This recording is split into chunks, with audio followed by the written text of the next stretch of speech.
በጊዜ ያጣነውን የባህር በር በዜጎቻችን ከፍተኛ ጥረትና ለሰራዊታችን ጥንካሬ ለማስመለስ መንግስታችን ከሚያደርገው ዘርፈ ብዙ ጥረት አካል በመሆን ጠንካራ የባህር ኃይል እየተገነባ ያለ መሆኑን በታላቅ አክብሮት መግለጽ እወዳለሁ። ከም ትሪእዎ ዘለኹም ኢትዮጵያ ሓይሊ ባሕሪ ሓያል ዝኾነ ሓይሊ ባሕሪ ትሃንፅ ከም ዘላ እዩ ዝዛረብ ዘሎ እዚ ናይቲ ሓይሊ ባሕሪ ናቶም ናይቲ ኔቪ ሓላፊ ኮይኑ ዘሎ እዩ። ሓይሊ ባሕሪ ባሕሪ ምስ ሃለወካ እንድዩ ግን ኣብ ህውተታ ዝነብር ሃገር እንተኮይኑ this is exactly what happens. So የግዳስ እዚ ህውተታ እዚ some people are telling us to discount it and forget it. ገለገለ ሰባት ያ ብልጽግና ዝገበረ የገብር ሃብታት እያ ስለ ዝኾነ ገለ ዝብሉ ኣለዉ። I wouldn't ህዝቢ ኤርትራ ክነቅሓሉ ዘለዎ ጉዳይ ኮይኑ ይስማዓኒ because ዘረባናቶም ሓደ ብዙሕ ሰራዊት ንባሕሪ የዳልው ኣለዉ ከርየኩም እየ እቲ ዘረባናቶም ድማ እንተሰሚዕካዮ ድማ ኣብዚ ስምዕዎ ሕጂ እንታይ ይብል ኢትዮጵያ ወደ ባህር ትሄዳለች። ኢትዮጵያ ውሃ ላይ ያላትን ጥቅም ታስከብራለች። ኢትዮጵያ ቀይ ባህር ላይ ሰንደቅ ዓላማዋን ታውለበልባለች። የንግድ መርከቦቻችን በነፃነት ይንቀሳቀሳሉ። የውሃ አክሰስ አግኝተን እናድጋለን፣ እንለማለን፣ እንለወጣለን። እንደ ባህር ኃይልም የአያት ቅድመ አያቶቻችንን መርህ ተከትለን ስራዎቻችንን አከናውነን ከም ትሪእዎ ዘለኹም ኢትዮጵያ ኣብ ባሕሪ ክትምለስ እያ። ባሕሪ ክህልዋ እዩ ባንዴራና ድማ ኣብ ገማግም ባሕሪ ሽም ኣይጠቅስኒ ግን ኣብ ባሕሪ ክምለስ እዩ ናብ ባሕሪ ቦታ ክሕዝ እዮም ዝብሉ ዘለዉ እዚ ትሪእዎ ዘለኹም ኣብ ዝሓለፈ 24 ሰዓት ከየጋነንኩ ሓደ 10 ኣብቲ ናይ ሃገራዊ ቴሌቭዥን ቪድዮታት ከም ዝወሪዱ ኣሎ ናይ ባሕሪ ናይ መሬት ናይ ገለ ንሻዕብያ ንፅምዶ ንገለ ዘዳኽም ማለት እዩ እዚ ኣብ ልዕሊ እቲ በዓል ጁላዶ ገለዶ ዝብልዎ ዘለዉ ወሲኽካ ማለት እዩ ኖርማሊ ኩናት መጀመርያ ሓፊልካ ካብ ድቃስካ ይኮንካ ክትኩስ ትጅምር መጀመርያ ቅድሚ ኩናት ፕሮፓጋንዳ እዩ ዝመፅእ ንፀላይኻ ኣመና ከም ዝፅላእን ሕማቅ ከም ዝገብረካን ወይ እውን ሕማቅ ኤርትራ ሕማቅ እንተደይገራትኩም እንታይ ገብሩ ክኽእሎም ኣብ ኤርትራ መፃኢ ናይ ኢትዮጵያ ባሕሪ ናይ ኤርትራ ብምምንጣል ጥራይ ክውሕዝ ዝኽእል ንኣብነት ብልፅግና ብዝገበሮ ዓንዳር ፖሊሲታት መነባብሮ ናይ ኢትዮጵያውያን ኣብ ከቢድ ደረጃ ወዲቑ ኣሎ ባሕርን ተረኺብኩም ጥራይ እዚ ክረጋጋእ ዝኽእል ዋጋ ናይ መድሃኒት ዋጋ ናይ ነዳዲ ዋጋ ናይ ድቑዒ ዋጋ ናይ መግቢ ዋላ ዋጋ ናይ ኤሌክትሪክ ዋጋ ናይ ሽጉርቲ ዋጋ ናይ ጉዕ በርበረ ባሕርን ድሕሪ ሒዝኩም ጥራይ እዩ ክቕየር ዝኽእል ዋላ እውን ኣባጅጎ ማይ ክሃርም ዝኽእል ባሕርን ድሕሪ ሒዝና ጥራይ እዩ በቃ ከምኡ እዩ ኤቭሪቲንግ ትራፊክ ኣብ ኣዲስ ኣበባ ዘሎ ባሕርን ድሕሪ ሒዝና ክፍታሕ እዩ ኤቭሪቲንግ ኩሉ ፀገም ኣብ ኢትዮጵያ ዘሎ ባሕርን ድሕሪ ሒዝና ክፍታሕ ኢሉ ንህዝቢ መሊስካ ደንቂርካ ናብ ኩናት ገፅካ ምውሳድ ፕሮፓጋንዳ ተራእዩ ኣብ ዘይፍለጥ ደረጃ እዩ ዝቕፅል ዘሎ ኦኬ ንብልፅግና እዚ ከም ኣጀንዳ ክትወስዶ ትኽእል ኢኻ እቲ ፊልድ ማርሻል ናቶም ዝበሎ እዩ ኣብዘን ክልተ መዓልታት እውን መሊሱ ፀገም ናይ ውሽጣዊ ኩነታትና ካብ ኢትዮጵያ ዝብገስ ዝብል continue to affect the country's progress. Perhaps the strongest section of the address centered on what the Chief of Staff described as internal actors working alongside external interests. Drawing on traditional Ethiopian proverbs, he argued that history has repeatedly shown how divisions within a country can become opportunities for outside influence. According to his remarks, some individuals justify their actions through political grievances or claims of existential threats while, in his view, ultimately advancing agendas that weaken the Ethiopian state. Again, ውሽጣዊ ፀገሞም ኢትዮጵያ ኣብ ዝኸበደ ውሽጣዊ ፀገም ከም ዘላ እቲ ፊልድ ማርሻል ይዛረብ ዝዓበየ ናይ ባንዳነት ብናት ቋንቋ ብዙሕ ባንዳን ብዙሕ ፀላኢን ብዙሕ ሕንፍሽፍሽን ዘለዋ ታሪካዊ ኣብ ኣገዳስ ታሪካውነት በፂሓ ከም ዘላ ይነግር የግዳስ እንታይ ይብል ናይ ደገ ድፍኢት ብዝገበሩሎም እዮም ዝብል ኢትዮጵያ ኣብ ከቢድ ሓደጋ ወዲቓ ከም ዘላ እናተኣመነ ከይተረድኦ እዩ ዝእመን ፀላእትና ብዘፃወዱልና ሽግር ዝመፀና ዘሎ እዩ ብምባል ድማ ክሽፍኖ እዩ ዝፍትን ኣገይን ብመሬት ብፀላእቲ ተበላዕና ተጨፍጨፍና ተዋሓትና በቲ ድማ ናብ ባሕሪ መፃና ባሕሪ እንዳማትና ጎበጥና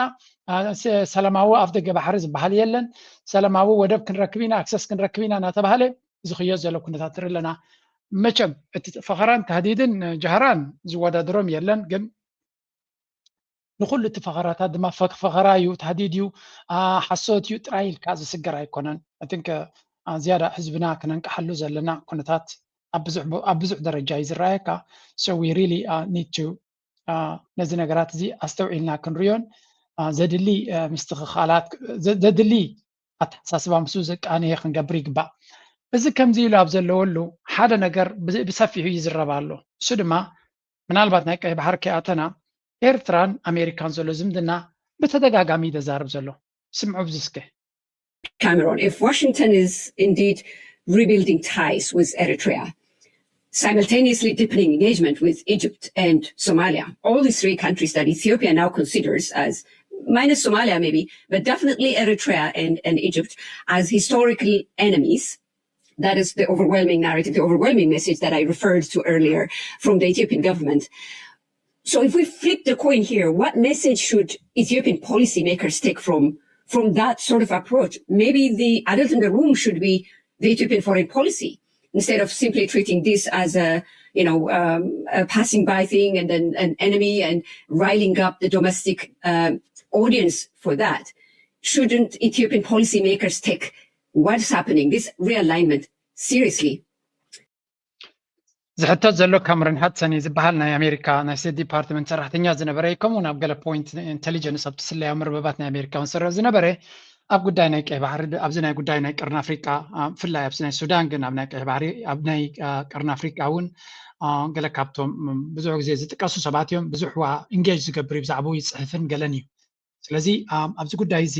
እንታይ ላይ ተሓቶ ዘላ ናይ ብሓቂ ኣሜሪካን ግብፅን ዝገብርዎ ዘለዉ ሲ ክትኣምኖ ተሸግር ደረጃ በፂሑ ከም ዘሎ ሾክ ምዃኑ ነቲ 4 ኪሎ ዝበሃል ከም ሓደ ገጅፍ ደንጎላ ዝሃርመ ዘሎ ኮይኑ ዘሎ እሱ ጥራይ ግን ኣይኮነን እዚ ዝግበር ዘሎ ዝምድናታት ኣብ ካይሮ ክንሪኦ ዝቐነና ብልፅግና ንነፍሱ ንምጥባር ኖርማል ነገር ዳኣሉ ገለመለ ኢሉ ከጠባብሮ ዝፍትን ዘሎ እዚ ነገር እዚ ኢትዮጵያ ዝበሃል ተረሲዑ ዳርጋ ዝበፅሓ ሃገራት ቀርኒ ኣፍሪቃ ምስ ግብፂ ዝምድና ብምግባር ካይሮ ድማ ሰንተር ናይቲ ዲፕሎማሲ ኣሜሪካ ድማ ጠቕላላ ንኢትዮጵያ ሸለል ጋቢዛ ምስ ኤርትራ ከማን ክንዲ ዝኣክል ኢንጌጅመንት ክትገብር ከላ እቲ ኣብ 4 ኪሎ ዘሎ መርሕነት ካብ ህውተታት እንስዩ ነዚ ነገር እዚ ክብደት ናቱን ርዝነት ናቱን ተረዲእዎ ገለ ስጉምቲ ክገብር ኣብ ማይ ተገበኦ እንዶ ወይስ እንታይ ክገብር ምተገበ እንታይ ትፅቢት ክግበረሉ እንታይ ክገብር ምተፀበኻዮ እስኻ ከም ናትካ ተመክሮ እናበለት እያ ትሓቶ ዘላ ገይን ካብዚያ ዝበፅእ ዘሎ ዘረባ ስለ ዝኾነ ጥራይ ዘይኮነስ ካብ ብዙሓት ንሰምዖ ዘለና ኢና እዛ ዘረባ እዚኣ ብድሕሪ ሕጂ ዝመፅእ ዘሎ መግለፂ ናቱ ካብ ኢና ክንርድኦ እቲ ዘረባ Shouldn't they read it that it reflects a broader reassessment, or should they not treat it as such? What do you think should they be doing? Well, I think that, my assessment would be that Egypt has played a very decisive role in shaping U.S. policy towards the region. I think in the absence of, I keep saying, in the absence of the U.S. having a strategy, it is adopting Cairo's strategy for the region, right? And so you've seen, for example, the president's remarks a few months ago about, or maybe a month ago about, Nile waters and the GERD and clearly aligning his position. So እንታይ ዝብል ዘሎ መሲልኩም ብጣዕሚ ኣገዳሲ እቲ ዘረባ ዝዛረብዎ ዘለዉ ሓቂ ንምዝራብ እዚ ንሪኦ ዘለና ኩነታት ኣዝዩ ኣገዳሲ ኩነታት ምዃኑ ግብፂ ዓብይ ተራ ትፃወት ከም ዘላ ኣብዚ ጉዳይ እዚ ግብፂ ዝለዓለ ተራ ትፃወት ከም ዘላ ንኩነታት ናይ ዶናልድ ትራምፕን ምሕደራ ናቱን ድማ ፅቡቅ ጌራ ኣንቢባቶላ ምክንያቱ ንቀርኒ ኣፍሪካ ብዓብዪ እውን ናይ ኣፍሪካ ስትራቴጂ ከም ዘይብሉ ፈሊጣቶ ስለ ዘላ ኣገዳሲ ዘረባ እያ ብልፂ ኣብዪ ኣሕመድ ዶናልድ ትራምፕ ምሕደራ ናቱ ኣይኮነን ናይ ቀርኒ ኣፍሪካ ናይ ኣፍሪካ ስትራቴጂ ናቱ ንፁር ኣይኮነን ብኡ መንፅር ድማ እቲ ስቴት ዲፓርትመንት ናቱ ብውሕዳት ሰባት ልዕሊ ኩሉ ድማ ነቲ ናይ ኣፍሪካ ንኣፍሪቃን ከምኡ ድማ ንሃገራት ዓረብን ብምሉ ኣብ ትሕቲ እቲ መስዓት ብሎስ ኣረኪብዎ ንሱ ብዝኸዶ እዩ ዝኸይድ ዘሎ ኣብ ከምዚ ጉዳይ ምስ ሃለወ ግብፂ ድማ ኣብ ጉዳይ ናይ ሊብያ ኣብ ጉዳይ ናይ እስራኤል ናይ ቀዛ ኣብ ጉዳይ ናይ ማእከላይ ምብራቅ ኣብ ብዙሕ ቦታታት ኣብ ጉዳይ ናይ ቀይሕ ባሕሪ ምሶም ዝያዳ ስለ ትፃወት ዘላ ነቲ ሓጓፍ ተፈጢሩ ዘሎ ሪኦም ኣብ ካልእ ስለ ዝሕግዙ ዘለው ነዚ ናይ ቀርኒ ኣፍሪቃ ቀዳምነት ብምሃብ ንኣሜሪካ ከም መንገዲ ፀረግቲ ኮይኖም ኣብቲ ናቶም ኣጀንዳ ይእትውዎ ኣለዉ ይብላ ኣሎ እዚ ድማ ፐርፌክት እዩ ንኤርትራ ምክንያቱ ኤርትራ ምስ ግብፂ ጥቡቅ ዝኾነ ዝምድና ክትምስርት ስለ ዝኸኣለትን ስትራቴጂካዊ ኣጠማምታ ናይ ክልቲአን ሃገራት ድማ ብሓደ ስለ ዝኾነ ኤርትራ ካብዚ ዝለዓለት ከሳቢት ኮይና ትወፅእ ዘላ ሃገር እዮም ዝብሉ ዘለዉ ነዚ ኩነታት ሕጂ ዘሎ ድማ መሊሱ ዘጓሃሮ ዘሎ እቲ ኩነታት ናይ ቀይ ባሕሪ እዩ እዚ ነገር እዚ ከጋጥም ከሎ እዚ ናይ ግብፅን ናይ ኤርትራን ናይ ኣሜሪካን ገለ ዘጋጥም ዘሎ ሑቲ ስጉምታ ይጀመረ ነይሩ ክገብር ከም ዝኽእል ይጥርጥር ነይሩ ሑቲ ሕጂ ዝገብሮ ዘሎ ምስ ሃብክኹም ተመሊስና ክንሪኦ ኢና ዝያዳ ሽዑ ትርጉም ክበና እዚ ጉዳይ እዚ so what exactly is happening right now let's go to the next topic in Yemen declared a naval blockade on Saudi Arabia. The next day, tankers carrying Saudi oil were turning back in the Red Sea. This is the Houthis formally entering a war that started about 5 months ago between the US, Israel, and Iran. And the timing is significant. It is calculated and an indicator that Iran is under enough pressure to play its next big card. An escalation by all counts. The blockade of the Strait of Hormuz has shaken world oil markets to the core. But it has not prevented the war from escalating. Donald Trump is threatening to attack the Pickaxe Mountain in Iran, a secret nuclear site that could mark the next big escalation in the war. Iran's attacks on Gulf states like Kuwait, Bahrain, Jordan, and the UAE are radicalizing the region against it. And the US is not backing down despite the death of 18 service members and the ballooning cost of the war. ሕጂ እንታይ እዮም ዝብሉ ዘለዉ እቲ ዘረባ ሑቲ ሙሉእ ብሙሉእ ኣብቲ ጌም ኣትዩ ከም ዘሎ እዩ ዝንገር ዘሎ ሑቲ ናብቲ ጌም ምእታዊ ድማ ብብዙሕ መንገዲ ይሽረፍ ምክንያቱ ሑቲ ድሮ ስጉምቲ ክወስድ ጀሚሩ ስለ ዘሎ መራኸቢ ምዕጋት ሓሊፉ ኣብ ልዕሊ ስዑድያ ገጅፍ ስጉምቲ ይወስድ ከም ዘሎ ክልተ ጭብጥታት ጥራይ ክበኩም እየ ምክንያቱ እቲ ሓበሬታ ካብ ስዑድያ ዝወፅእ ዘሎ highly restricted ኮይኑ ስለ ዘሎ I cannot show you everything but listen to this too just bombed Saudi Arabia's 5th largest oil refinery, which pumps out 400,000 barrels of oil each and every day. This comes just days after Yemen announced a maritime naval blockade on all Saudi-linked ships through the Red Sea and the Bab el-Mandeb Strait. Saudi Arabia was warned that this would happen. All they had to do was end their siege of Yemen and allow flights to come and go to Sana'a as Yemen pleased. But they refused. As a result, Yemen targeted a convoy of 10 different Saudi Arabian ships with ballistic missiles and drones, forcing them all to return back home to port in Saudi Arabia. One of the ships was even hit, which we actually have video of right here. Instead of taking the next logical step and saying, okay, Yemen, we're going to lift the siege on Sana'a International Airport, Saudi Arabia doubled down and bombed Yemen's Hodeidah port. Clearly, this was not a wise move if you've seen the news over the last 24 hours. Because in the late hours of the evening, Yemen responded by launching 5 ballistic missiles at Jazan City, which happens to be the host city of Saudi Aramco facilities. Not just any facilities, like I said, the 5th largest oil refinery in the country. ከም ትሪእዎ ዘለኹም እንታይ እዮም ዝነግሩና ዘለዉ እዚ highly restricted information እዩ ብዙሕ ሓበሬታ ስዑድያ ብሎክ ትገብሮ ስለ ዘላ ይወፅእ የለን ግን ሑቲ ድሕርቲ ናይ ስዑድያ ዝገበረቶ ኣብ ልዕሊኦም ዝገበረቶ መጥቃዕቲ መጠነ ሰፊሕ መጥቃዕቲ ኣብ ልዕሊ ስዑድያ ከም ዝገበረ ኣብ ልዕሊ ናይ ነዳዲ ሴክተርስ ናታ እውን መጥቃዕቲ ከም ዝገበረ ሑቲ ዝንገር ዘሎ ኣይቲ ኣርማኮ ዝበሃል እቲ ናይ ነዳዲ ዓብ ካምፓኒ ናይ ስዑድያ ከምኡ ናይ ዓለምና ዓብ ካምፓኒ ኣብ ልዕሊኡ ዝገበሮ መጥቃዕትታት ንስዑድያ ኣብ ከቢድ ሓደጋ ኢትይዋ ከም ዘሎ እዩ ዝንገር ዘሎ ስዑድያ ድሮ ነዚ ዓብ ኩናት ንሙሉእ ዞባ በፅቢፅ ዘሎ ኩናት ብውሕልና ሓሊፋቶ ነይራ ናይ ብሓቂ ነዚ ኩነታት እዚ ሰጊራቶ እያ ትበሃለሉ ዝነበረት ግዜ እዩ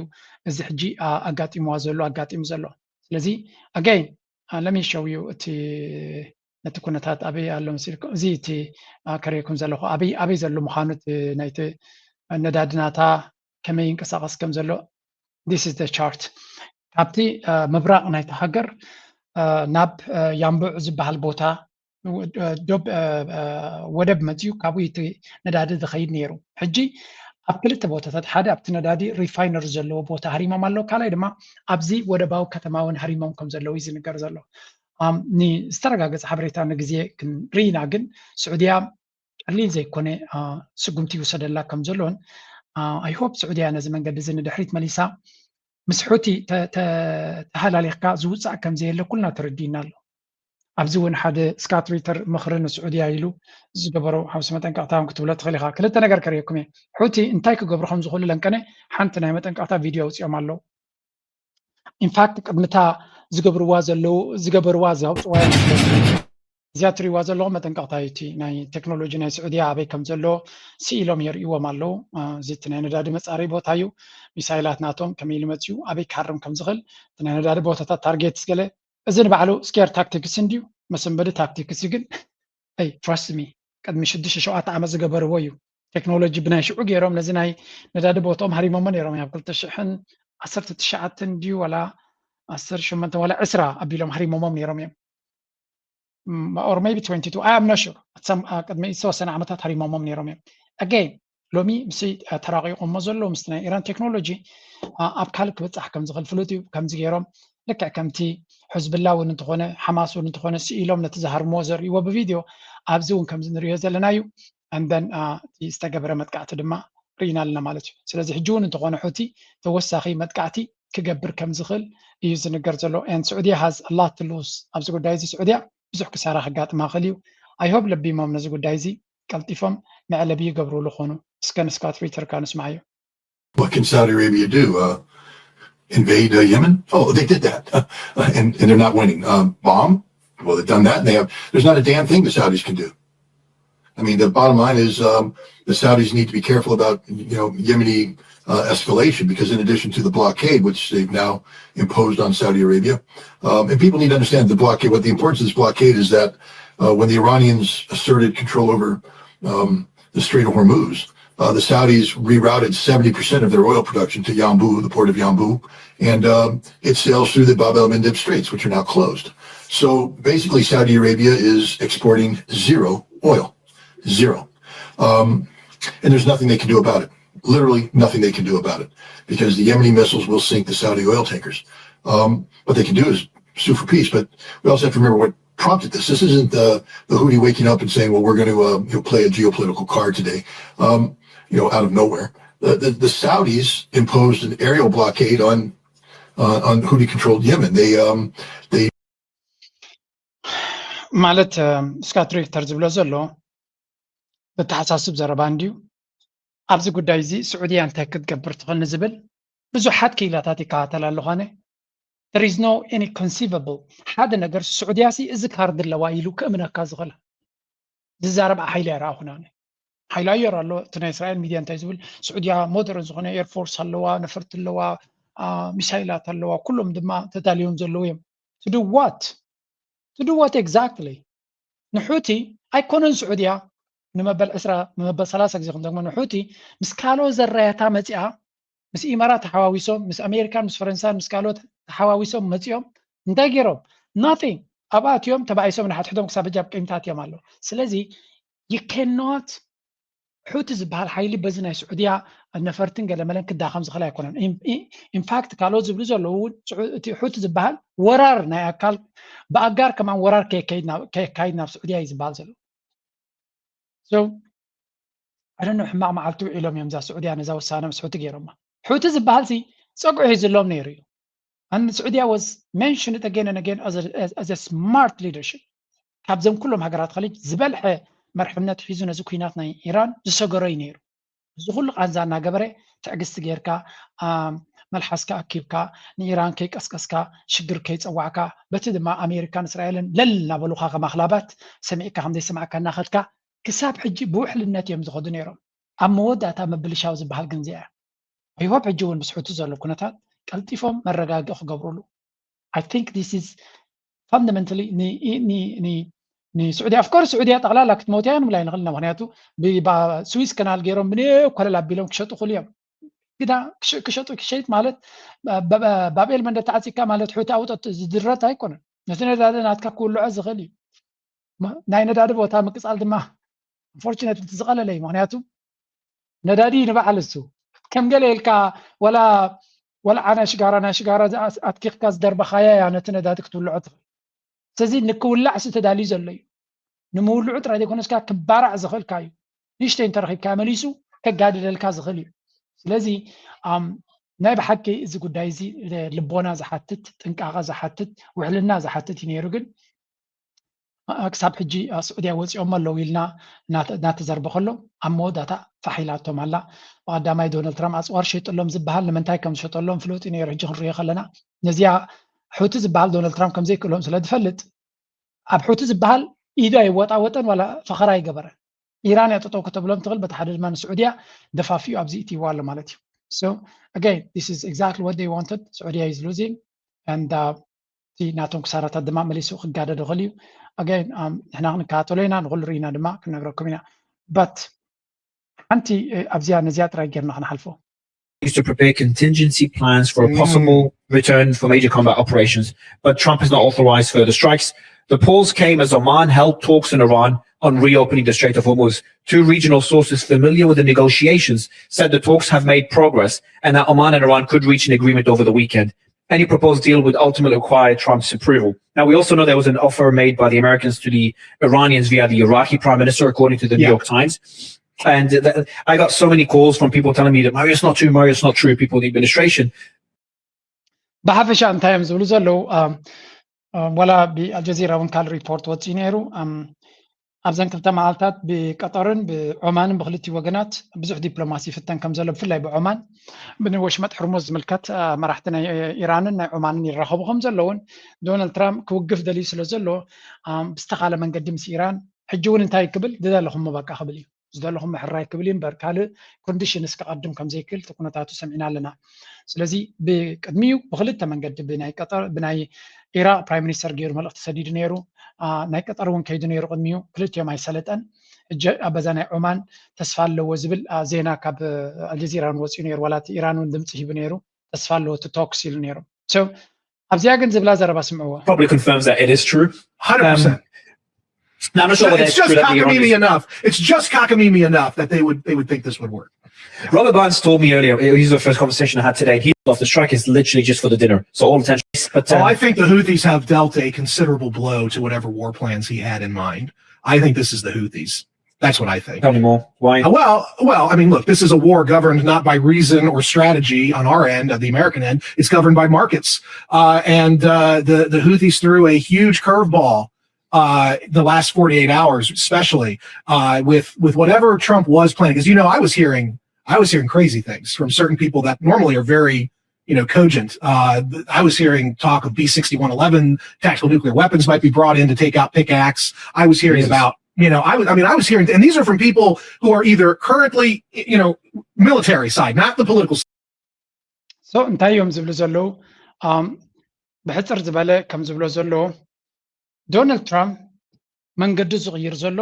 ብዙሕ ምክንያታት ክትቀርብ ትኽእል ኢኻ ግን ሑቲ እቲ ቀንዲ ነቲ ኩነታት ናቱ መንገዲ ንክቕይር ዝገበሮ ካውን ከም ዝኽእል ገምጋም ኣለኒ ይብል ኣሎ ምክንያቱ ዶናልድ ትራምፕ እቲ ቀንዲ ዝስምዖ ንሂወት ደቂ ሰባትን ገለን ዘይኮነ ናይ ዕዳጋታት እዩ ማርኬትስ ሑቲ ድማ እታ ዘላቶም ካርዲ ምስታ ናይ ካልይቲ ናይ ክልቲኦም ኣተሓሒዝካ እንተሪኻያ ፐርፌክትሊ ስኩዝ ገይርዎሉ ዶናልድ ትራምፕ ስለዚ ወሽመጥ ሕርሙዝን ባቤል መንደብን ክልቲኦም ብክልቲኡ እንተዓፂሙ ዋጋ ናይ ነዳዲ ድሮ ናብ ሚት ደይብ ነይሩ ብቐሊሉ ንልዕልዩ ክኸይድ ከም ዝኽእል ተረዲይዎ ኣሎ ስለዚ ካብዚያ ጉዳይ እዚያ ብዝቐልጠፈ ወረቐቱ ከመሓይሽ ከም ዘለውን ክወፅእ ከም ዘለውን ስለ ዝተረድኦ and he just ነዛ ሕጂ ዝብልዎ ዘሎ እምበር እዚ እንተዘይግበር ነይሩ ኢሉ ኣነ ዝሰምዖ ዝነበርኩ ኢሉ ማዓት ሓደገኛ ሓሳባት የሰምዕ ነይሩ እዩ ንኢራን ናይ ኒኩለር መጥቃዕቲ ድዮም ክገብሩላ ሕማቕ ነገር ይሕሰብ ከም ዝነበረ ካብቶም ወታደራውያን ክኢላታት ምስ ዶናልድ ትራምፕ ድማ ቅርበት ዘለዎም ካብኦም ዝመፅእ ሰምዖ ዝነበርኩ ካሊእ ነይሩ የግዳስ ኢራን ኣቐዲማ ዝወሰደቶ በሊሕ ስጉምቲ ንዶናልድ ትራምፕ መንገዲ ንክቕይር ኣንፈቱ ንክቕይር ስትራቴጂ ንክቕይር ኣገዲዳቶ ከም ዘላ እዩ ዝነግር ዘሎ እንታይ ንክንፈልጥ እየ ዝኩሉ ዝዛረብ ዘለኹ እዚ ንሪኦ ንከታተሎን ዘለና ኩነታት ኣዝዩ ዝተሓላለኸ ኩነታት ምዃኑን ኢራን ዝበሃል ሃገር ድማ ናይ ብሓቂ ምስ ሑቲ ኮይኑ ዝገብሮ ዘሎ ኩነታት ኣዝዩ ኣገዳሲ እዩ ንሕና ዘገድሰና ደሎ ድማ ስዑድያ ዝበሃል ሕማቕ ከጋጥሞ ዝኾነ ኤርትራዊ ዝምነየን ኣይኮነን ዋላ የመን ሕማቕ ከጋጥሞ ዋላ ሱዳን ንማንም ሕማቕ ኣይንፍነን ኢና ዝያዳ ድማ እዞም ጎረባብትና ንዓና እውን ንዓና ሕማቕ ዘይሓስቡልና ሕማቕ ከጋጥሞም ኣይንደልና ብፍሉይ ድማ ስዑድያ ማለት ኣሽሓት ህዝብና ተዓቂብሉ ዘሎ ዓዲ ጄዛን ዝብልዎ ዘለዎ ኤርትራውያን ብዙሓት እዮም ዝቕመጥዎ ጅዳ በሎ ሪያድ በሎ ብዙሕ ኤርትራውያን ዝቕመጥዎ ቦታታት እዩ ስለዚ ኣብ መወዳእታ ናይ ኤርትራ ቻነል እውን ስለ ዝኾነ እዚ ኤርትራውያን ኣብ ዘለውሉ ሕማቕ ከጋጥማ ኣይንደልና ኤርትራውያን ኣብ ኢራን ኤርትራውያን ስለ ዘለዎ ይኮነን ብዛዕባ ኢራን ንግደስ ዘለና ጀነራሊ ብሓፈሻ ክንዛረብ ከለና ኩናትን ወረብ ኩናትን እንታይ ሓደጋ ክፈጥር ከም ዝኽእል ከም ኤርትራውያን ካባና ንላዕሊ ክርድኦ ዝኽእል እውን ኣሎ ይብልኒ ግዳ እሱ ኮይኑ ግን እቲ ኩናት ንሕና ስለ ንውልዖ ንሕና ስለ እንደልዮ ወይ ስለ ዘይንደልዮ ኣይኮነን ዝቕፅል ወይ እውን ዝቋረፅ ኩናት መስርሕ ናይቲ ናይ ሓይሊ ኣካይዳ ናይ ኣሜሪካ ስለ ዝኾነ ይቕፅል ኣሎ ዝውድኣሉ ምክንያት ድማ ኣሜሪካ ኣማራፂታት ናታ ሕማቕ ምስ ዝኾኑ ኩናት ከዋፃእ ኣብ ዘይክእል ደረጃ ምስ ተበፅሐ ጥራይ እዩ እምበር أمريكا كوينات النامار بكوينات كواس عنا خالق له أماراتنا كوينات النهلوا خلو سلام كتمر استغل هاجر كم زي كونت صبوا غيرنا يعني Hormuz entirely. That pipeline let Riyadh keep exporting even with its Gulf side route closed. And volumes through it surged as a result. Tanker loadings out of Yanbu climbed to over 4 million barrels a day in recent weeks, up from under 1 million a year earlier. From Yanbu, the oil split two ways. Cargoes bound for Asia, China, India, South Korea, Japan sailed south through the Bab el-Mandeb Strait. بزخونه زتري ود لهم هذا أزياء قداسي نتبيو نحن هذا ما بقرب أنا كاتلو زلنا هنا أزياء قداسي كنا تاتينا كاتل زلنا نعنا بقى تايهم تزاور خص الوناز غليو نابيك ملسكم يجي نابتي أبكرنا أفريقيا زكاية زلون بلو زلنا. Let's go. Read it like it reflects a broader reassessment, or should they not treat it as such? What do you think should they be doing? Well, yeah. Away from that meeting, was it an ordinary diplomatic coordination, or can we call it an emergence of a new regional security architecture? What was your take when you saw Sunday that convergence? Yeah, I think it would be premature to call it a new regional security architecture, but my sense is that certainly from the Egyptian perspective, that is the goal. And I think that the convening that happened on Sunday in Cairo is one step on the path towards achieving a more formalized regional security architecture among those countries. But I do think it's still in the kind of preliminary phases. But it was extraordinary, the collection of countries who were there. كم تريبو زلهم زي لنكنا استخايدة أب جبت استخايدة أمون إيرتران أمريكان استخايدة كنتات ببزح من قد كرر خلو بزح ترجمي زوها بزلو ترو بتخكل تقدايتي أقل الكاوي وإن أنا إسكاكر زخل كم زي كوني يمزن نقول زلو نتايوجن كساك ندزديو ترجم زلو كساك ندزديو إذا شركة زي إيرتران جبتون أمريكان ترى كنا الصوماليا ونمسون تحويسا كساك ندزديوم تقراريبهم زلو جبت برجس انتهايات دل زلاي زبل زلو جبتي أتي شركة مسيرترا مس أمريكا الصوماليا زكبر زلو مور عمقت كلوه أتي شركة دمك أتصالنا زلو استراتيجيكاو محزنات كفت أريا تدفع زلا دونالد ترامب دما ناتو منقست ناتو محدار ناتو بوليسي ناتو استراتيجي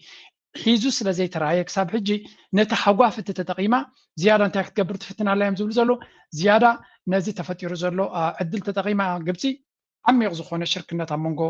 أمونغو زين هجرات وثيقة نتك أي بحري يقول نتك هبابتي زيادة تاند احنا محاس كجبر زغل شركة أدلاينات على وزنا بلد دونالد ترامب تؤمنوا خمسة لان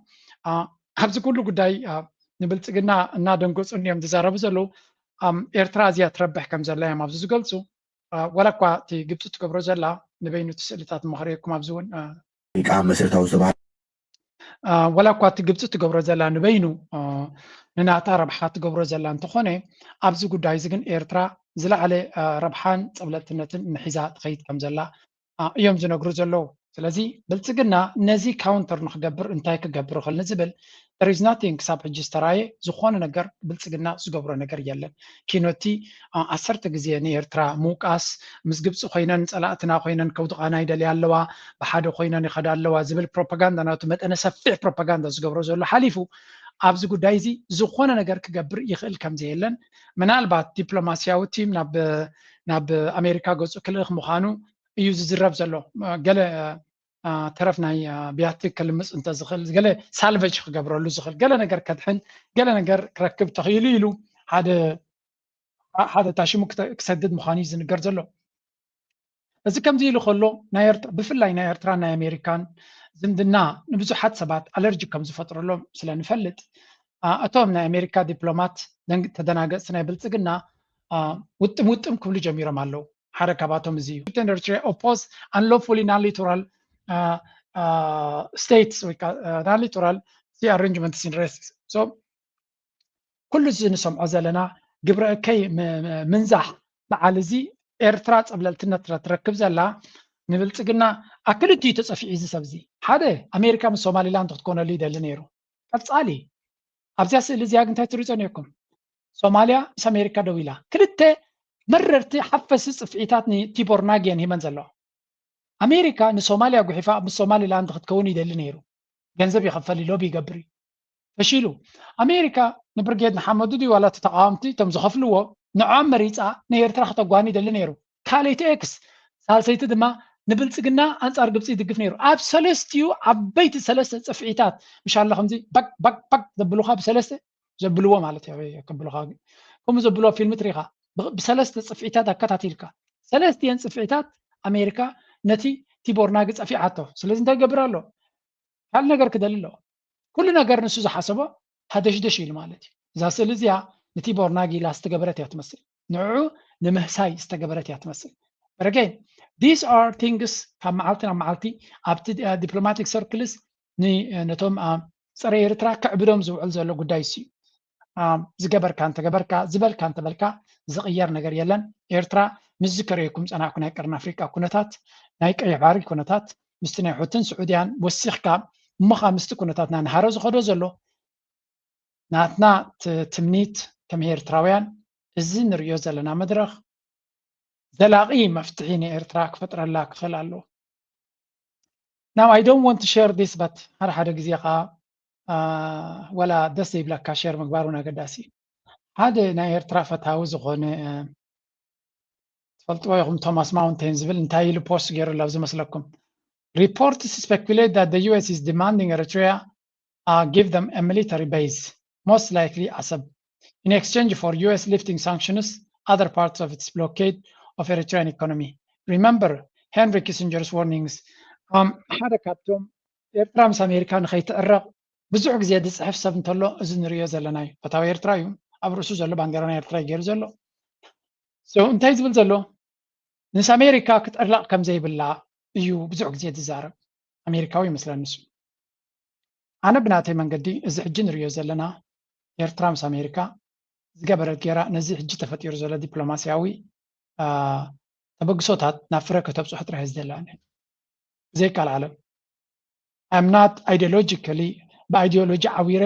ኣሜሪካ ክትወድቕ ኣለዋ ፀረ ኣሜሪካ ኢና ኤርትራን ኣሜሪካ ክስዕር ኣለዋ ከተንበርክኻ ኣለዋ ፍጹም ምስ ኣሜሪካ ሕድገታት ክትገብር የብላ ብላብላ ዝብሉ ካብኦም ኣይኮንኩናኒ ኣሜሪካ ስለተድልየና ደይኮነስ ኣሜሪካ ክትጎድኣና ስለትኽእል ገለገለ ሰብ ኣለዎ ብኸመይ ኤርትራ እኮ ሰርቫይቭ ጌራ የብለኒ እኮ ሰርቫይቭ ጌራ ዘላቶ ደሞ ፅቡቕ እዩ ኤርትራ ዘላቶ ፅቡቕ ድዩ ፅቡቕ ኣይኮነ ኤርትራ ዘላቶ ኩነታት ቀሊል ኣይኮነን ብቁጠባ ወሪድና ዘሎ ስምብራት ኣነቶም ሓደ ግዜ ኤርትራ ከይዶም ኤርትራ ቤላ ኣላ እናበሉ ዝምለሱ ይገርመኒ ህዝቢ ኤርትራ ይምክት ከም ዘሎ ይርዳእና እዩ ህዝቢ ኤርትራ ግን ቤላ ኣይኮነን ዘሎ ከቢድ ዝኾነ ምሕንቆታትን ሽግርን ገጢምዎ ኣሎ ካብዚ ዘለዎ ኩነታት ድማ ነዚ ኩሉ መኪቱ ሕጂ ካብ ክወፅእ ይዝደሊ ዘሎ ኤርትራ ከም ኩባ ክትኮነሉ ንኩባ ከም ኣብነት ረኣዩ ዋገለ ናበለ ይፅሕፍ ሰብ እዚ ንሕና ከም ኩባ ክንከውና ይንደልና ማይ ፍሬንድ ንኩባ መዋፅኦ ይፍጠረሎም ከም ኩባ ክንከውን ግና ይንደልን ኢና ብምስ ኣሜሪካ ምትፍናን ድማ ኩባ ኢኻ ትኸውን ኩባ ካብ ሱሳታት ክሳብ ሎሚ ሕጂ ድማ ጠቕላላ ናይ ነዳዲ ሕፅረትን ክባን ገይርላ ዶናልድ ትራምፕ ዋላ ተንዝርካበን ሆቴላት ካብ ሃዲመን ይወፅ ኣለዋ ስለዚ እንታይ ሂወት ካብ ኩባ ክንመሃሮ ንኽእል ሕሰብ ሽግር መከራ ኖ ኤርትራ ከምታ ክብገሶ ከሎ ከም ሲንጋፖር ክንከውና ዝበሉ ከም ሲንጋፖር እያ ክትከውን ዘለዋ ሲንጋፖር ድማ ሊ ኩዋን ዩ ዝገበራ ጥበብ እንተሎ ወላ እውን ብሲኣየ ገይሮም ኣንፃሩ ብልሽውና ገለ እናገበሩሉ ከለዉ ንኣሜሪካ ውሕሉል ኣተሓሓዛ ክትገብረላ ኣለካ ኢሉ ኣሜሪካ ኩሉ ግዜ ክዛረብ ኮል ሓደገኛ ሃገር ምዃነ ፈልጥ ነይሩ ሊ ኩዋን ዩ እቲ ሲንጋፖር ካብ ሱሳ ክሳብ ቴስዓ ዝመርሓ ነዛ ናይ ሎሚ ሰማይ ጠቀስ ምዕባለ ዝሃነፀ እዩ ሲንጋፖር ብዕቤታ ካብ ዳህላክ ንሽተ እያ ተዓቢ ቁጠባ ናታ ግን 500 ቢልዮን ልዕሊ እዩ ምስ በዓል ስዊዘርላንድ ዝወዳደር እዩ ንሽተይ ሃገር ደቂ ሃገር ልዕሊ ዓቕምታታ ንላዕሊ ተዲኹምሎም ኤርትራ ፀቢቓ ተዓቢ ካብ ሲንጋፖር ዘለና ፀጋታት ኣብ ግምት ይቲኻ ብዙሕ ነገር ክግበር ዝከኣል እዩ ስለዚ ንሕና ክንጥምቶ ዘለና ንኣሜሪካ ሓደ ጎቦ እዩ ክንሕዞ ዘለና እዩ ክንፅጉዖ ዘለና ዘይኮነስ ክንሕዞ ኣለና ተሓዛ ክንክለሉ ኣለና ክሳብ ሕጂ ወላ እኳ ንሱ ካባና ንላዕሊ ዝፈትውዎን ዝሓልዩሉን ሰባት ተፈጢሮም በዓል መለስን ኢሃደግን ንዓና ብዋጋ ናትና ዲፕሎማሲ ክገብሩ እንተፀንሑ እታ ኩዕሶ ተቐይራ ኣላ ሕጂ እዛ ኩዕሶ ተቐይራታ ዘላ ሕጂ ናይ ኤርትራ ፕሬዚደንት ካብ ኣጎ ዶናልድ ትራምፕ ክመፅእ ከሎ ጀሚሩ እዩ ኣሲሩሉ ነይሩ ምስ ዶናልድ ትራምፕ ዝምድና ክገብር ከም ዘሊ እስከቲ ቃላት ዝብልዎ ዘሎ ግደፍወሱ ኣብ ተግባር ግን ኤርትራ ምስ ኣሜሪካ ዝምድና ክትፈጥር ካብ መጀመርያ ከም ዝተበገሰት ካብ ቃላት ናይቲ ፕሬዚደንት ክተንብብ ትኽእል ስለዚ ኣጋይን ኣይ ሪሊ ሆፕ ከምታ ብትሕቲ መጋረጃ ክሳብ ሕጂ ብዝብፅሖማ ዘለው ናብ ሓደ ዘላቂ ነገር ክቕይርዋ እዚኣ ዓሰብ ሃቡ ንዓሰብ በይ ዝግበሩ ገለ ዝብሎ ዘሎ ሰማዕኮ የብለይን ግን እቲ ዘረባታት ምስ ኣሜሪካ ዘለና ዝምድና ባዕሉታ ንኽንጥምቶ ንኽፀሉ ኢሉ ዝግበር ኮይኑ ስለ ዝስማዓና ኣነ I really don't like that. As a matter of fact እዚ ለንቀነ ምስ ኣሜሪካ ርክብ ኣብ ግብፂ ምስ ተኻየደ ነዚ ብዘሪእኩም ፀናሕኩ ብዙሓት ኣሉታዊ ወይ እውን ብዓይኒ ጥርጠራ ወይ እውን ናይ ትዕቢት ዘረባ ክፅሕፉ ተራእዮም ማለት ኤርትራ ስዒራ እያ ኤርትራን ኣሜሪካን በርኪኻታ እያ ኣሜሪካን ኤርትራ ስለትደለያ መፅያ ዘላ ገለገለ ዝብል እዚ ዘረባ እዚ ክገርመኩም መንግስቲ ኤርትራ እውን ኣይደልዮን እዩ I'm telling you this ካብ ገለ ሰማዕኮ እዩ ብዛዕባ ኣሜሪካ ኣሉታይ ተፃሓፉ ዝብል ዘረባ ሰሚዐ ኣለዎ I cannot tell you መንግስቲ ኤርትራ ደብዳቤ ሰዲድለ ይብለኩም ግን ቅርበት ዘለዎም ሰባት they don't want ነቲ ዝምድና ምስ ኣሜሪካ ዝግበር ዘሎ ዝዕንቅፍ ነገር ኣይደልዩን እዮም ዘሎ and I like that ብዙሓት ኤርትራውያን ንደልየ ነገር እዩ ነቲ ምስ ኣሜሪካ ዝግበር ዘሎ ዲፕሎማስያዊ ገስጋስ ዝዕንቅፍ ነገር ክግበር ኣይደልዩን እዮም ዘሎ ፒሪየድ ስለምንታይ ኣሜሪካ ጎዳኢ ሃገር ምዃኑ ፈሊጥና ኣለና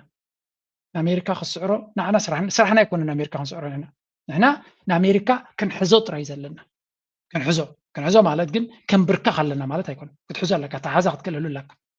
ኣሎ ሰባት ካባኻን ላዕሊ ዝሕይሉ ግን ሓያል ብዕራይ ኣተሓዛ እንዳሕሪስካሉ ብዙሕ እዩ ዝሓርሰልካ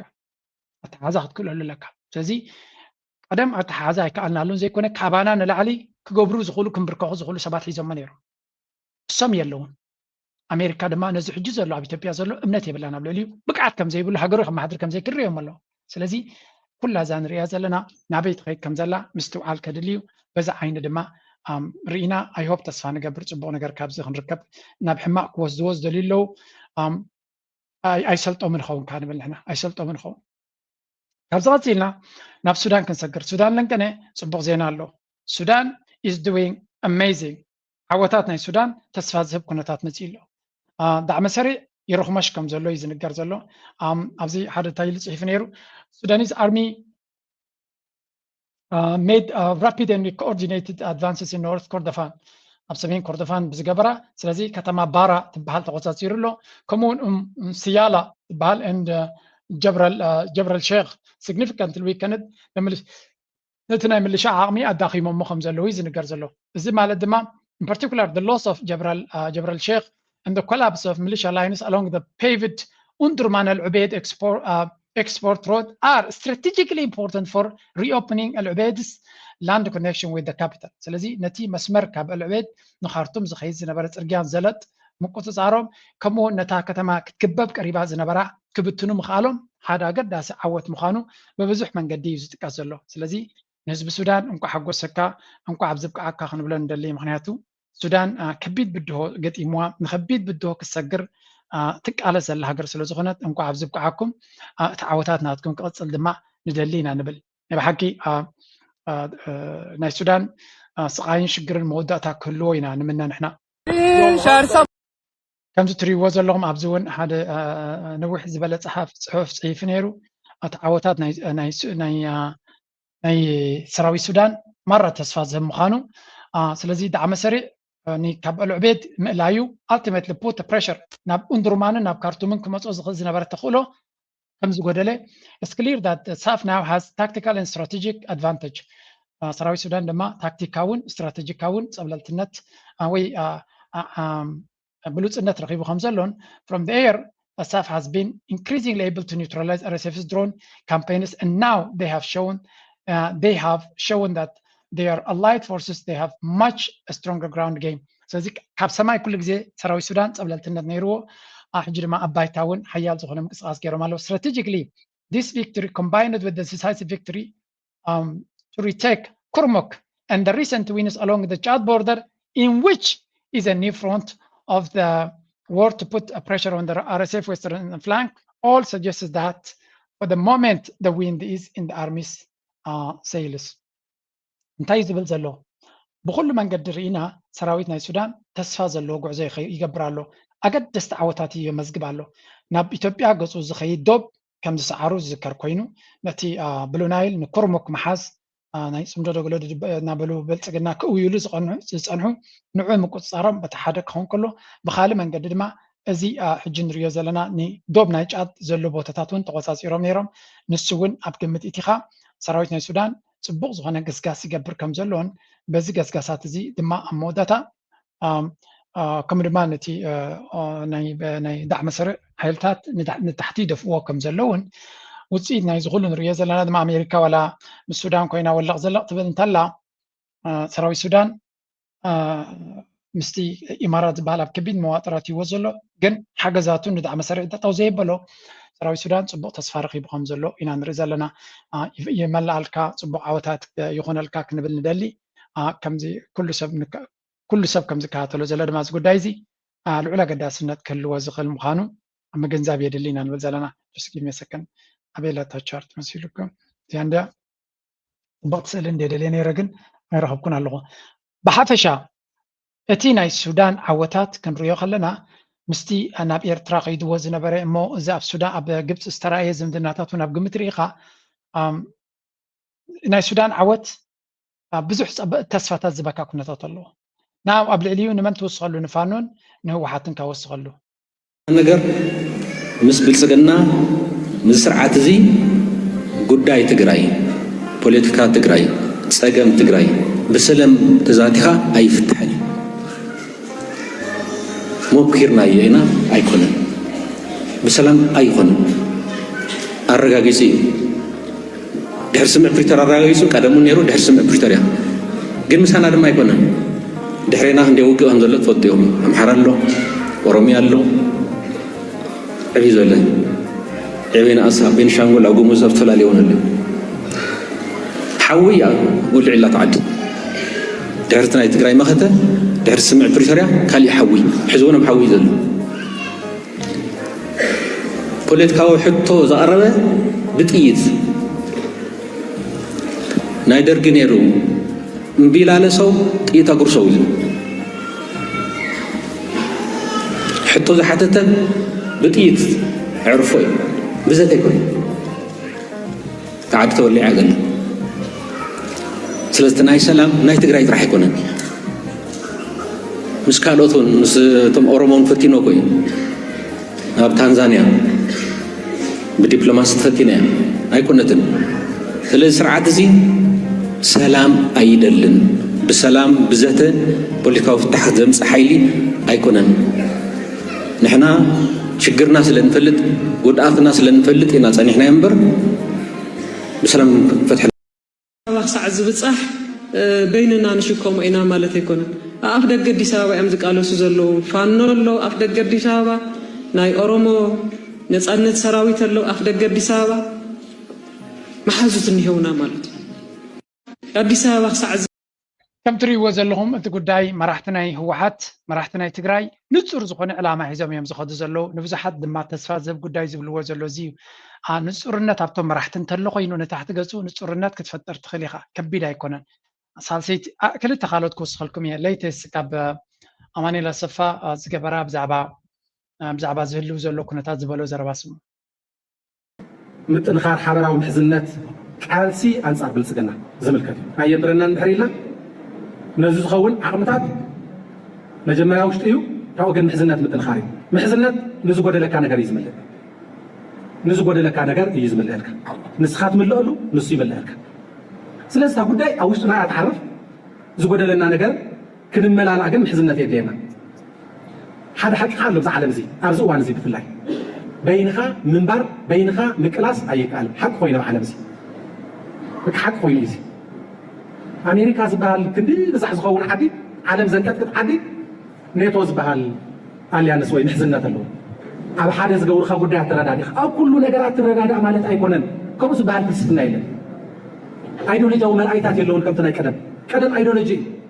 ሎሚ ኣይዲዮሎጂያዊ መርኣይታት የለን ኣብ ዓለም ብሄራዊ ረብሓ እዩ ኣብታ ጉዳይ ሲ ከመይ ትራኸብ ስለዚ ኣብዚ እዋን እዚ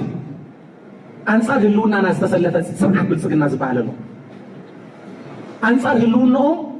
ስርዓት ብልፅግና ዝኾኖም ሓይልታት ኣለዉ ህዝብታት ኣለዉ ኣንጻር ብልፅግና የራኸበና በቃ መራኸቢና ምስ ይኸውን ማለት ሰገር ዝኸይድ መዓት ነገር ኣለና ናይ ህዝብታትና ረህዋ መፃኢ ጉዳያት ዝተኣሳሰረ ልምዓት ዴሞክራሲ ሰላም ዘድልየና ከዓ ስትራቴጂካሊ ከዓ ማዕዘ ረኽብ ነገራት ኣለና ምስ መዓት ህዝብታት ምስ ጉራብትና كمزا تريوا زلهم زيت نصورنات نايت علامه زبلو زلهم بحفشا اتي تحبابير كامخاد شركነት ጌር كامخاد نخلو كم زتقم حجي نهزبوم صبو ጌرم يردولو سلامتاي كوم يبلو نتي بلصقنا توم بانداتات اب مزبلصقنا ኮይኖም ዝፈጥሩሎም ዘለው ሓደጋ ንዕኡ ዚሮ ንምግባር ንህዝቦም ድማ ኣብጎኖም ንምግባር ሰፊዕ ዝኾነ ጎስጓስ እዮም ዘካይዱ ዘለው ስለዚ I think ነዚ ዩቲ ቻሌንጅ ትውድድር ዘሎ ትቅድድም ዘሎ ተጋሩ ንህዝቦም ያንቅሕለው እቶም ባንዳታት ዝብልዎም ዘለው ድማ ነዚ ሓሳባት ናቶም ንምብታንን ንምብርዓንን ከይደቀሱ ክጉስጉሱ ይውዕሉ ኣለው ስምዕዎም ኣብዝውን ወረኩናት ካብ ምንዛሕ ካብ ምፍርራ ሓሊፉ ዓፈንቲ ሕግታት ብምውፃእ ህዝብና ዘበሳብሰሉ ሻዕብያ ከይተረፈ ዘሰክፎ ናይ ግፋ ኣካይዳ ብዝገደደ መንገዲ እናፈፀመ ትግራይ ናይ ዘይምርግጋዕን ናይ ህውከትን ዓዲ ኣብ ምግባር ሙሉእ ግዜኡ ዝሕልፈሉ ኣዴታት ዝተሰውኡ ደቀን ከይኣኽልወን ዝተረፉ ደቀን ከድሕና ድምፀን ብዘስምዓሉ ሰዓት ጥይት ዝትኮሰለን ብበትሪ ዝውቃዓሉ ዝጋፋዓሉ ኩነታት እናፈጠረ ዝርከብ ድሑር ጉጅለ እዩ ከምዛ ትሪእዋ ዘለኹም እዚ ንኣብይ ኣሕመድ ንምድሓን ኩሉ ዝከኣሎ ጥበብን ኩሉ ዝኽእሎ ቃላትን እናተጠቀመ ዝኸይድ ዘሎ ስለዚ እቲ ሓደ ኣብ ጎኒ ህዝቡ ኮይኑ ዝምድር ዘሎ እቲ ካልእ ድማ ኣብ መሬት ናይቲ ክወረኩም ይደሊ ኣለኹ ክበልዓኩም ይደሊ ኣለኹ ከጥፍኣኩም ይደሊ ኣለኹ ኣብ ዝብል መሬት ተፀጊዑ ከብዱ እናህጠረ ዝምድር ዘሎ ኢና ንርኢ ዘለና እንታይ ውፅኢት ድማ ናይ መን ከም ዝዕወት ኣብ ከለካ ክትግምቶ ትኽእል እዩ ስለዚ ሰፊሕ ዝኾነ ናይ ህዝባዊ ጎስጓሲ ዝካየድ ዘሎ ኣብ ትግራይ ነቲ ህዝቢ በቲ ናይ ድምፅታት ናይ ብልፅግና ተዘናቢዑ ዘሎ ተሓሳስባ ንምፅራግ መጠነ ሰፊሕ ዝኾነ ኩሎም ቶም መራሕቲ ናብ ህዝቢ ወሪዶም ሓደ በብወገኑ እዩ ዝሰርሕ ዘሎ ኣብዚያ ሓበራዊ ጽምዶ ድማ ናበርታ ይመጣ ጎረቤቶቻችን ጋር የጋራ ስትራቴጂክ ግንኙነት ወንድማማችነት አለን በየተራ ማጥፋት የሚፈልግ በየተራ ትግራይ እንዳደረገው ከትግራይ እንትን አድርጎ ወደ አማራ ክልል አሳልፎታል 8 ዓመት ከምናምን እየተቀጠቀጠ ያለው የኦሮሞ ህዝብ አለ አሁንም ወራለው ቀይ ባህር ይመለከተኛል ወራሃለው የሚለው የኤርትራ ህዝብ አለ በጎረቤትም ያው የምታውቁ ሱዳን በአውሮፕላን የሚደበደብ ጎረቤት አለ ከሁሉም ጋር መተባበር ከሁሉም ፍላጎት ካለው አካል ጋር ለመተባበር ዝግጁ ላለመጥፋት የሚደረግ ትብብር ነው ያለው ከምትሪ ወዘለሁም ታይም ዝብሉ ዘለው ብልጽግና ባዕሉ ዝፈጠሮም በሁሉ መንገዲ አምሓራ ጨፍጭፉ ነተጋሩ ጨፍጭፉ ኦሮሞ ይጨፍጭፋሉ ዶብ ሰጊሩ ባሕሪ ኢሉ ንኤርትራ ከጥፊ ይብሎም ኣሎ ንሱዳን ድማ ንዳዕ መሰሪ እና ሳሰየ ዝገብሮም ዘሎ ስለዚ ኩሎም እዚኣቶም ሓደ ፀላይ ኣለዎም ከምታ ማኔላ ሰፋ ዝበላ ሓደ ፀላይ ንሱ ድማ ብልጽግናይ ነዚ ኣሊኻ ጉዳይና ኣለና ጉዳይና ግን ዘተኣሳስርካ ኣለና ዘተኣሳስር ኣለና ኣብ ኩሉ ነጥብታት ነተሰማማዕ ማለት ኣይኮነን እዩ ግን ገለ ነጥብታት ድማ ንዓና ዘይተናኽፉን ክኾኑ ይኽእሉ እዮም እቲ ቀንድን ቀዳምነትን ግን ሓደ ሓይሊ ንኩሎም ከበላሹን ክፅይቕን እንተኺሉ ድማ ክድምስስ ከም ዝኽእል እንታይ ክገብር ከም ዝኽእል ድማ ዝፈልጥዎ ኣካል መፂና ኣሎ ነዚ ንምእላይ ናይ ግድን ብዙሕ ሮኬት ሳይንስ ኣድልየካ ኣይኮነን ነቲ ፅምዶ ንክትፈጥር ሓደ ካብቶም ዓበይቲ መራሕቲ ድማ ነዛ ጉዳይ እዚኣ ትኽ ብትኽ ኣነፅር ኣቢሉ ንህዝቡ ዘስምዕ ነይሩ ባእ ጌርና ድማ ናብቲ ናትና ክንሰግር ኢና It's just too much clarity በዚሑ ትንፃረ ከመን ኣብ ዝመሳሰል ኣጀንዳን ዝመሳሰል ሓደጋን ገጢም እኳ ብሓባር ክሰርሕ ዘይምኽኣል ድንቁርናን ዕሽነት እንተዘይኮይኑ ካልእ ክበሃል ኣይኽእልን ስለዚ ብሓባር ምስራሕ ኣብ ዘለካ ኣጀንዳ ግቡእ እዩ ብንጹር ሓይልታት ግዳም ምሳና ክእከብሉ ዝኽእሉ ብምንታይ ኢሉ ነፂሩ ኣቐሚጡ ኣብኣ ዝእከብ ሓይሊ ክእክብ እናለለየ ፀኒሐ እዩ ሕዚ ተቐንዲ መእከቢት ብሓባርታ እያ ኣብዛ እዋን እዚኣ እቲ ቀንዲ ፀላኢ መን እዩ ኣብዛ እዋን እዚኣ እቲ ቀንዲ ፀላኢ መንግስቲ ፒፒ ስርዓት ፒፒ እዩ ሕዚ ኣብዛ እዋን እዚኣስ ካልእ ሓይልስ ቀንዲ ፀላእስ ኣይኮነን ስለዚ እንታይ እዩ ዝግበር ሕጂ ንህዝቢ ትግራይ ታቁልፊ ቀዳማይ ፀላኢ መን እዩ ስርዓት ፒፒ exactly so ከምዚያ ጌርካ ንጹር መንገዲ ሒዝካ እንድሕር ከይድካ ኩነታቱ ንጹር ኾነካ ማለት እዩ ክንውዲ ኢና ሕጂ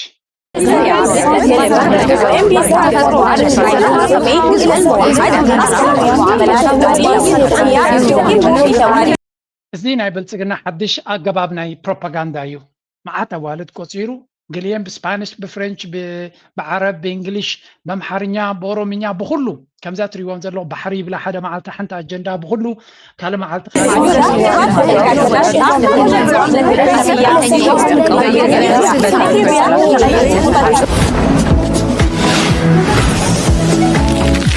መድሃኒት ናታኻ ከምዛ ትሪዋ ዘለኹም ኤርትራውያን ጽምዶ ኢሎም በዚኣ ጌርካ ኢኻ ነዚ እቲ መድሃኒት ነዚ ሕማም እዚ ክትፍውስ ተደሊኻ ጽምዶያ ሓተ ወሓተ ይብሉ ትግረ እታ መድሃኒት ናቱ ፍቱን መድሃኒት ናቱ ጽምዶ ምዃኑ እዮም ዝነግሩ ዘለዉ በዚኣ ጌርኩም ክትውድዋ ትኽእሉ ማለት እዩ ገለገለ ከዓ ኣብዘይ ፅመት ፀሚዶም ዝወረዶም ዘሎ ሽግር እዩ ንሰሓብ ኮለና ነቲ ግሩፐይ ናተይ ግሩፐይ ካይትትንክፎ ስጋብ ንዓይ እንትሓ ኮይንካ እንታይ ትኾን ኣለኻ ስጋብ ዝብሉኒ ማንም ሰብ ነተፈታዊ ካይትንክፎ ማንም ሰብ ነተፈታዊ ካይትንክፎ እንዳበልኩ እያ ኣነ ዝላፈለፍ ነይረ ኣቶም ሰባት ኣይነ ወይ ትከታተልዎን ኢኹም ዘለኹም እቲ ደንበ ተቃውሞ ዝበሃል ዝነበረ ሽም ሕጂ እኳ ደንበ ዕግርግር እንድዩ ኣብ ምንታይ በፂሕኩም ዘሎ ትፈልጡ ዶ ነፍሲ ወከፍ ሰብ ማልዩ ሒዙ ተሪፉ ኩላ ሰብ ንሓተዳ ትበሃል ኣደላ ኣነ ከምዚ ዓይነት ተዋስኦ ርየ ይፈልጥን እየ ናይ ብሓቂ ተዋስኦ እዩ እዚ ላይክ እታ ፊልም እዚ ጠቕላላ ዕዳጋ መኻት ስለ ዝኣብየት ኣብ ናሕተዶም ቶም ኣክተራት ክባልዑ ኢና ንርኢ ዘለና ኢትስ ክሬዚ ብዝኾነ ንስገር ናብቲ ካልእ ነገራት ምክንያቱ ብዙሕ ዝርአን ዝስማዓን ነገር የለን ኣብ ዓዲ ገፅና ብስ ንሰግር መቸም ዘበኑ ዘበነ መመረቕታ እንዲ ዘሎ ኣብ ኦሮታ ናይ ሜዲሲን ተምሃሮ ናይ ኤርትራ ተመሪቆም ኣለዉ ሜዲሲን ማለት ሓደ ካብቲ ኣዝዩ ኣገዳሲ ዓውደ ትምህርቲ እዩ ንሕብረተሰብ ንጥዕና ሕብረተሰብ ድማ ዘገድስ እዩ ሰብ 114 ግራጁዌትስ ተመሪቆም ኣለዉ ሱሰሚታዊት ካባቶም ድማ ደቂ ኣንስትዮ እየን ይብሉ ኣለዉ ደቂ ኣንስትዮ ኣብ ኤርትራ መቸም እዚ ናይ ፆታ ማዕርነት ዝበሃል ኣብ ኤርትራ ተሓሊፉ ከም ዘሎ ጥራይ ክፈልጡ ኣለኩም ኣመና ዝምክሓሉ ነገር ኣይኮንኩን ኣነ ምክንያቱ እቲ ፆታ ደቂ ኣንስትዮ ንላዕሊ ይመፃ ኣለዋ ወርስ ሃፐኒንግ ቶም ደቂ ተባዕትዮ ኸ ስለዝሓመቑ ዲ ዋላ ተን ደቂ ኣንስትዮ ስለዝሓየላየን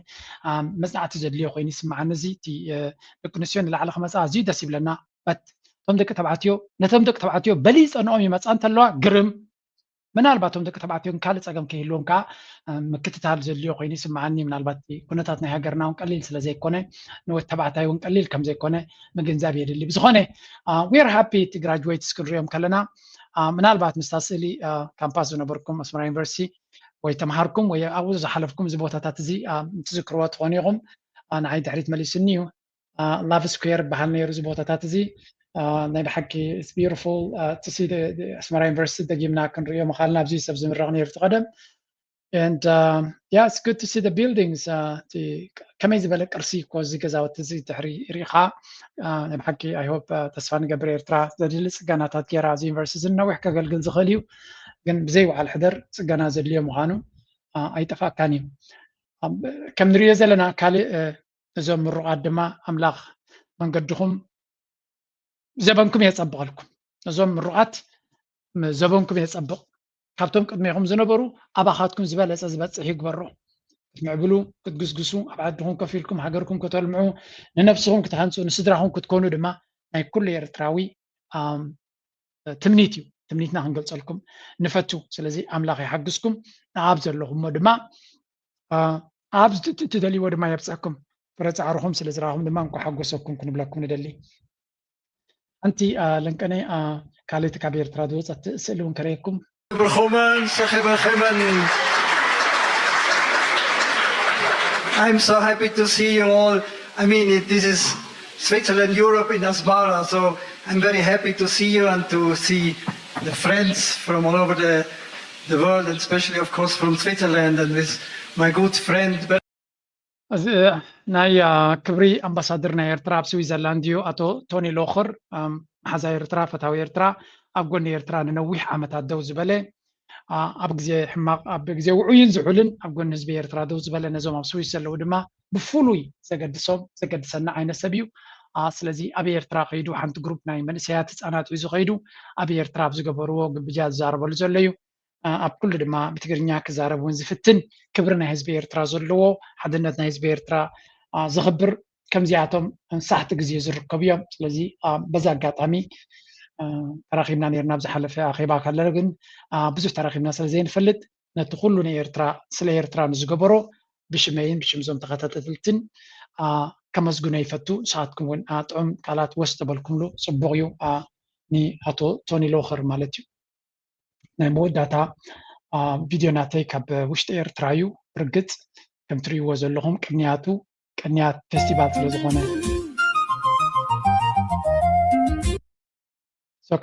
ማለት ብፍላይ ንዓኹም ንሓይታት ምስ ዘለና ማለት እዩ My name is Lulia from London. I think it's really good, really family friendly, lovely place. هادي عمت متى كمان ما أنا لو عمت أكلي ناتي تقول لو عمت أي قشة عبايتي دكانة عبايتين منا بابرون كمان على فيستيفال كمان راح يوم ولا شمكي شمع عريض كذا بال فيستيفال كا بتاع مصبور راح بيقولوا بتاع كل رينا هنا بتاع مصبور قالوا بقولي ناينس إنك ذكرني إكسبو أبا عالم يالله تقولوا بقولي كان زيد ذكر كريت أنا حوان عمت بستاتف نيري كريت أنا هذا في مسيخي كابي زوبا سمنا وكان شبه حري سمنا غير حري كم يعلو إكسبو عمت كم يقطع الكو إكسبو صبوا الله صبوا الله نزيكا نزيكا قاعد أنقلاتهم تعمل بس هذا سنني نوبي زايد براخي lots of people in from different places and وروح هاي الغاخ ولا كم حكى بلان كان هذا بجيسكا ولا قطع من هذا تنكا نكون نزبي إيرترا حاجات مثل هذا إيرترا سلام مملو نكون نزبي كم تريبو ዘለኹም ቅንያት ፌስቲቫል ሃገር ኤርትራ ህዝብና ብፅቡቅ ኣብ ዝሓለፈ 14 ሰዓታት ድልዕሊ እውን ፅቡቅ ዝናብ ከም ዝሃረመ ማይ ተጠዊሉ ከም ዝነበረ ንነዊሕ እዋን ባኸ ሃረመ እቲ ክራማስ ደንጉዩ ከም ዝፀንሐ ሰሚዐ ነይረ ሕጂ ድማ ማይ ሃሪሞም እንኳዕ ሓጎሰኩም ሆፕ ጥሉል ክራማት ክገብረልኩም ንህዝብና ድማ ንመነ ኤክስፖ ምናልባት ኣብ ኤርትራ ዝፍቶ ነገር ተነይሩ ፌስቲቫል እዩ እንተሎ ኮይኑ ማለት እዩ ንዓይ ደስ ዝብለኒ ነገር እውን ዋላ እኳ ወዲ ኸረም ምስ ምዃነይ ብዙሕ ግዜ ንክሳተፍ ዕድል ኣይነበረንን